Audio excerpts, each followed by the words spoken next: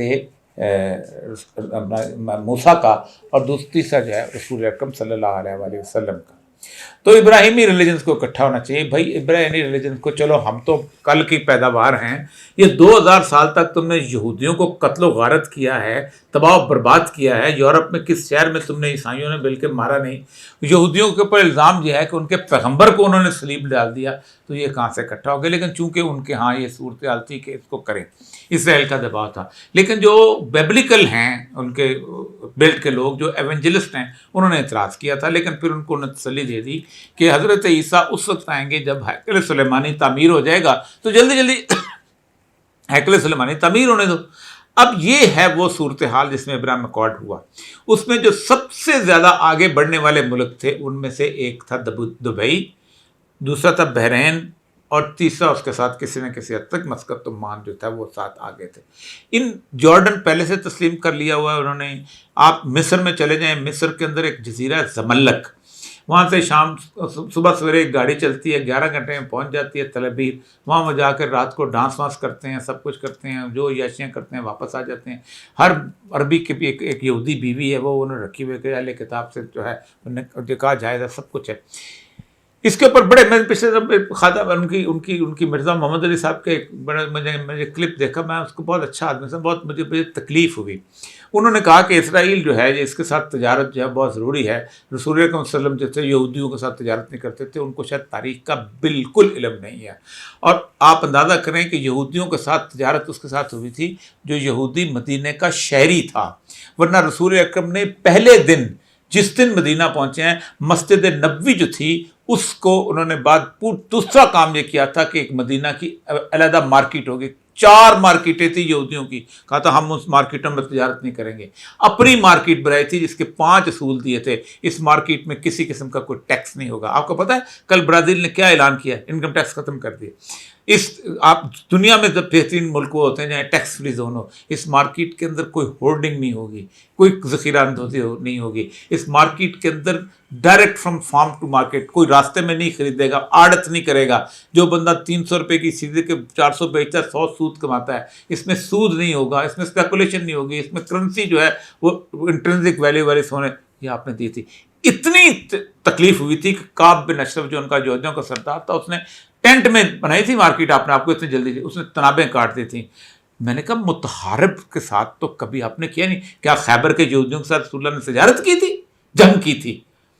کیا آج آپ کیا سمجھتے ہیں؟ یعنی اتنی فضولیات ہیں کہ آپ پاکستان میں، میرے بچپن میں جو پاسپورٹ تھا اس کے اوپر لکھا ہوتا ہے یہ پاسپورٹ اسرائیل اور ساؤتھ افریقہ، جنوبی افریقہ کے لیے نہیں ہے۔ کیوں؟ جب جنوبی افریقہ سے تعلقات ہم نے، مسلمان تھے، ظالم تھے، کالوں پہ ظلم کرتے تھے، پوری آدھی سے زیادہ دنیا، صرف 8 ملک تھے جو ان کے ساتھ تعلقات تھے، باقی کوئی نہیں مانتا تھا، سارے کہتے تھے انسانیت کے نام پہ۔ کیا ہم انسانیت کے نام پہ فلسطینیوں کے اوپر جو ظلم کرنے والے ہیں ان کو تسلیم کر لیں؟ یعنی اسلام کے بیسک پرنسپل سے تم لوگ غائب ہوتے۔ تو ابراہیم اکارڈ جو ہے اس کے اوپر سعودی عرب کو بڑا دباؤ ہے، لیکن سعودی عرب بھی پاپولیشن پاکستان والی ہے، ٹھیک ہے، اس میں بھی اگر اس نے ایک دفعہ تسلیم کیا تو مسئلہ بن جائے گا۔ پاکستان کے بھی جو جذباتی لوگ ہیں نا وہ بڑے عجیب و غریب ہیں۔ میں نے 10,000 دفعہ کہا ہے کہ پاکستان میں آج تک معیشت کی بنیاد پہ کوئی موومنٹ نہیں چلی۔ جو پہلی ایوب خان کے موومنٹ تھی، روتا رہتا تھا 4 چیز پہ، چایا سناٹا، 20 روپے منہ آٹا۔ موومنٹ کس پہ چلی تھی؟ تاشقند کے اوپر۔ 1000 سال تک جنگ لگائیں گے۔ بھٹو نے روٹی کپڑا مکان کا نعرہ 70 کے الیکشن میں لگایا ہے، 67 میں اس نے کہا تھا، ایوب خان نے بیچ دیا۔ دوسری موومنٹ چلی تھی، الیکشن میں ہارے تھے، نظام مصطفیٰ کی موومنٹ چلی تھی۔ ایک موومنٹ 53 کی ختم نبوت کی چلی تھی. اکنامک کنڈیشن پاکستان کی ایسی ہے ہی نہیں کہ یہاں موومنٹ چل سکے. 97% لوگ جو ہیں سسٹینیبل اکانومی پر تعلق کرتے ہیں, گاؤں کے اندر رہتے ہیں, انہیں نوٹ ملے یا نہ ملے. 92% لوگ بینک کی شکل نہیں دیکھتے. تو ایک بات تو یہ ہے کہ ابراہیم اکارڈ کا ہمارے اوپر کوئی اثر نہیں ہے. کچھ لوگ ہیں جو باتیں کر رہے ہیں اس وقت, اور مجھے بڑی تکلیف بھی ہوتی ہے. اور میں غامدی صاحب نے سب سے پہلے ابراہیمی رلے رسول اللہ صلی اللہ علیہ وسلم نے آخری وصیت کی 7 بجے میں کہا لا یجتمع الدینان فی جزیرۃ العرب, جزیرۃ العرب میں 2 دینوں کو اکٹھے نہ ہونے دینا. حضرت عمر نے بلایا یہودیوں کو, کہا زمینیں لو, جائیداد لو, نکلو یہاں سے, کیونکہ ہمارے نبی کی وصیت ہے, تم لوگوں کو نہیں ہے. قرآن کو کہاں اٹھا کے لے کے جائیں, بولے تجددنا والی جو آیت جو ہے کہ تمہیں سب سے زیادہ تمہارے دشمن جو ہیں یا یہودی ہوں گے یا کھلا شرک کرنے والے. کھلا شرک صرف وہاں ہوتا ہے, انڈیا کے اندر ہوتا ہے, وہیں دیوی دیوتا ہوتے ہیں, باقی سب وایا ٹھنڈا جاتے ہیں. اللہ کا بیٹا ہے تو اس میں روح ہے تو حلول کر گیا, کھلا شرک. تو یہ 2 ہی ہمارے دشمن ہیں. ایک بات تو یہ ہے کہ ابراہیم اکارڈ جو ہے پاکستان میں نہیں آپ کر سکتے.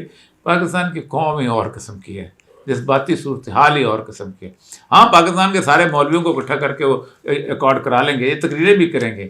ایک ہزار جو لوگ 1000 صفحے کا فتویٰ لکھ دیں امریکہ کو خوش کرنے کے لیے, اور امریکہ کے اندر ان کی, کینیڈا کے اندر ان کی اسٹیبلشمنٹ بھی موجود ہوں, وہ مل جاتے ہیں. لیکن اس فتوے کو ماننا کتنے لوگوں نے. دوسرا سوال آپ کا کیا تھا؟ دوسرا میرا یہ تھا کہ جوڈیشل سسٹم کے بارے میں تھا کہ میں ہاں وہ دیکھیں پہلی بات تو یہ وہ بالکل ٹھیک ہے. دیکھیں اسلام میں اور دنیا پوری میں 2 طرح کے لا ہیں. ایک ہے انکوزیٹوریل, ایک ہے ایڈویسوریل. ایڈویسوریل سسٹم ہے برطانیہ کا. تو برطانیہ میں انہوں نے پولیس کے سسٹم کو ٹھیک ٹھاک رکھا ہوا تھا, اس لیے ہمارے ہاں بھی ایڈویسوریل لا.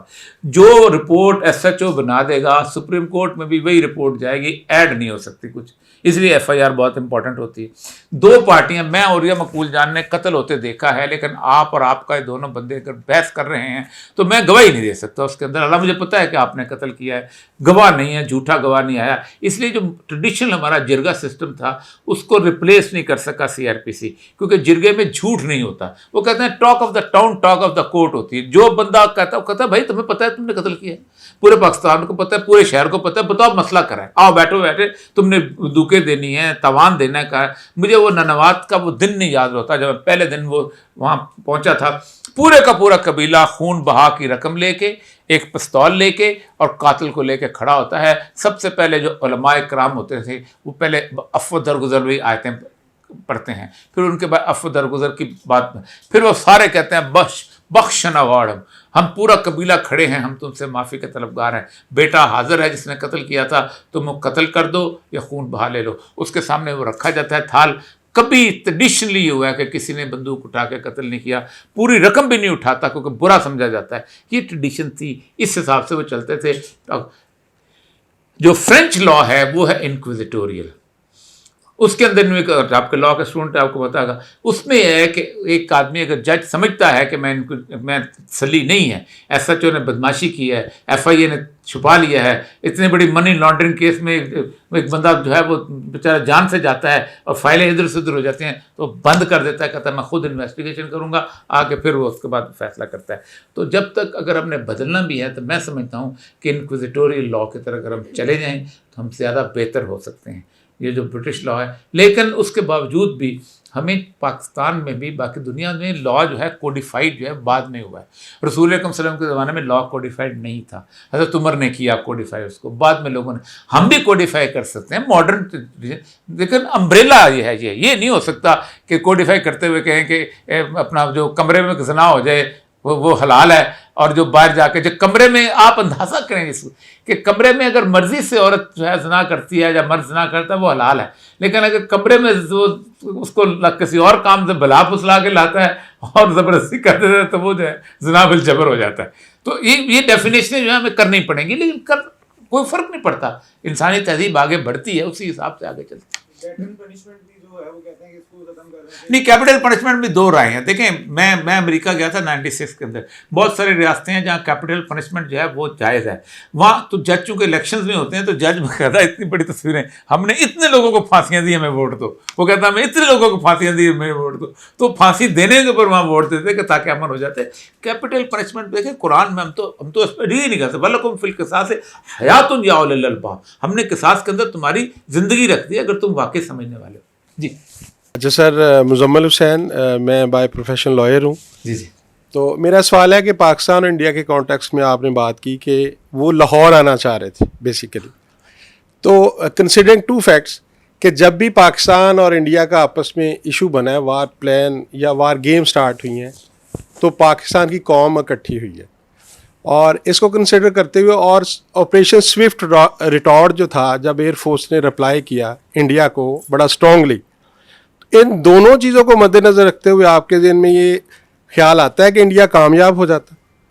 دیکھیں دو چیزیں. پہلی بات تو یہ ہے کہ جب آپ کے پاس ایک پاپولر لیڈرشپ تھی تو آپ جیت گئے. جب آپ کے پاس پاپولر لیڈرشپ کو ہم نے گرفتار کر کے پنڈی میں رکھا ہوا تھا شیخ مجیب الرحمان کو, تو آپ ہار گئے. اور اس بری طرح ہارے کہ جنرل لڈورا لکھتا ہے کہ ابھی تو پتہ نہیں کتنے دنوں کے بعد ہم سوچتے تھے گھر ڈھاکہ پہنچیں گے, تو اس نے تو باقاعدہ ہمیں جنرل نیازی صاحب نے بلا لیا. آپ خود سوچیں کہ اس نے پہلا بات یہ کی, آ کے جنرل نیازی سے پوچھا کہ تم نے سرنڈر کرنا تھا, یہ اتنے دمبے شبے کیوں ذبح کیے ہوئے تھے ہماری خاطر کرنے کے لیے. تو وہ تو لکھتے ہیں نا وہ صدیق سالک کہ رستے میں اس کو گندے لطیفے سناتا آ رہا تھا خوش کرنے کے لیے. تو جب پاپولر لیڈرشپ نہیں تو ہم یہی کرتے رہے ہیں. پاپولر لیڈرشپ کے بغیر جنگ نہیں جیتی جا سکتی. چرچل کی مثال میں آپ کو دوں, چرچل نے پارٹی بدل لی تھی جنگ کے دنوں. پارٹی بدلنا وہاں ایپ سمجھا جاتا تھا لیکن مقبول تھا. آپ نے انہوں نے ہلایا نہیں. جنگ جیتنے کے اگلی دفعہ جب الیکشن لڑا نا تو ہار گیا تھا. انہوں نے کہا اب جنگ ختم ہو, تیری ایسی کی تیسی. اٹیلی آ گیا تھا. تو اس وقت پاکستان میں اگر جنگ ہوتی ہے, خدا نخواستہ نہ ہو, جنگ اچھی چیز نہیں ہے, تو پاپولر لیڈرشپ کے بغیر آپ کچھ نہیں کر سکیں گے. یہ نہیں آپ سمجھ سکتے کہ قوم اکٹھی ہو جائے گی تو آپ لڑیں گے. آپ مجھے بتائیے, آپ نے جنگ انڈیا سے نہیں, آپ تو افغانستان سے لڑنی ہے نا. آپ مجھے بتائیں کتنے لوگ ہیں جو کہیں گے کہ جاؤ افغانوں سے جنگ لڑو. رسول اکرم صلی اللہ علیہ وسلم کی حدیث ہے, سعد بن ابی وقاص نے کہا کہ جب دو مسلمان گروہوں کے درمیان لڑائی ہو تو اپنی تلوار توڑ کے احد پہاڑ کے اندر پھینک دینا. تو یہ افغان ہم نکال رہے ہیں وہ کلمہ طیبہ پڑھنے والے لوگ ہیں. میں نے پہلے بھی کہا ہے کہ ان کو تو نکال لو گے, یہ باقی لوگوں کو کیا کرو گے؟ جو 70-80 لاکھ بندہ جو ہے پورے پاکستان کے اندر انٹرنلی ڈسپلیسڈ پرسن ہے, جو پٹھان ہے, جو کوڑا کرکٹ اکٹھا کر رہا ہے, جو یہاں پر اپنا جوتے پالش کر رہا ہے, جو مزدوریاں کر رہا ہے, جو باقی کام کر رہا ہے, یہ کہاں جائیں گے؟ یہ کہاں جائیں گے؟ پھر ان پہ تم کہو کہ دھماکے کر رہے ہیں, اس لیے کہ تم تو نہیں کرتے ہو دھماکے تو باہر سے آنے والا کرتا ہے, یا وہ کرتا ہے جو تمہاری زبان نہیں جانتا, یا وہ کرتا ہے جو تمہارے ساتھ اٹھتا بیٹھتا ہے, تم تو نہیں کرتے ہو. میں آپ کو بتاؤں ٹی ٹی پی والے جو تھے نا, میں اندر کی بات بتاؤں, بڑے ظالم قسم کے لوگ تھے, لیکن یہ ڈرتے تھے پنجابی طالبان سے. کہتے ہیں وہ یہ بہت خوفناک لوگ ہیں, ان کو بالکل ترس نہیں آتا. تو ہر قوم کے اندر اس طرح کے لوگ موجود ہوتے ہیں. خدا کے لیے اس ملک کے ساتھ رحم کرو, اور دوسروں کی جنگیں لڑتے لڑتے تھک گئی ہے یہ قوم. السلام علیکم سر. عموماً دیکھا جاتا ہے کہ شروع کے چند ایک دنوں میں طے ہو جاتا ہے کہ آگے وہ ایڈمنسٹریشن یا کیسے ہوگی. تو اگر ہم اپنے موجودہ چیف جسٹس قاضی فائز عیسیٰ کا انالیسز کریں تو کیا آپ کو ایسا محسوس ہوتا ہے کہ وہ پورٹریٹ تو کرتے ہیں کہ قانون پسند ہیں, آئین پسند ہیں, لیکن وہ صرف یہ اوپن کورٹ اور کیمرہ کے سامنے اس طرح کے شوشے تو چلیں گے. اگر وہ واقعتاً آئین پسند ہوتے, قانون پسند ہوتے, تو جو 90 دن کے اندر اندر الیکشن کا سپریم کورٹ کا فیصلہ تھا اس کو پہلے نافذ العمل کرواتے. اور دوسرا اس کے ساتھ تھوڑا سا ایڈ کر لیجئے کہ یہ جو ابھی حکومت نے فیصلہ کیا ہے کہ 1 نومبر میں وہ غیر قانونی, تو یہ ایک بہت بڑے انسانی المیہ کو جنم نہیں دے گا. دیکھیں میں نے دونوں پہ بڑی تفصیلی پہلے گفتگو کر چکا ہوں بار بار. پہلی بات تو یہ ہے کہ قاضی فائز عیسیٰ صاحب نے وہ کام کیا ہے کہ جو کام دشمن بھی نہیں کرتے. انہوں نے